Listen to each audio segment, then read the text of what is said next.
booliska South Africa ayaa habeennimadii xalay waxa ay qabteen shaqo aad ay ugu farxeen Soomaalida dalkani Koonfur Afrika ka gadaal markii ay soo furteen ganacsadaha caanka ka ah dalkani Koonfur Afrika ee loo yaqaan Cabdiwaaxid Salaaxudiin waqooyiga duleedka magaalada Johannesburg xaafadda lagu magacaabo Adamfield Johannesburg booliska ayaa dul hooganaya guri looga shakisan yahay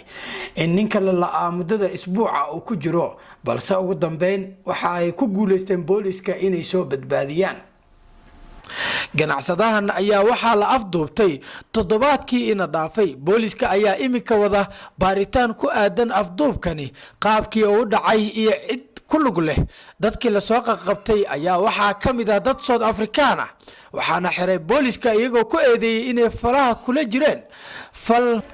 fal dambiyeed qoyska ganacsadaha ayaa sidoo kale ka hadleen arintan dhacdadan afduubka ayaa ugub ka ah Soomaalida dalka Koonfur Afrika oo markii horeba la daala dhacay dhaca iyo boobka iyo banaanbaxyada rabshadaha wata ay kala kulmayaan dadka South Africaanka ah iyo waliba dadka kale Abdaxakiin Ibrahim Johannesburg Koonfur Afrika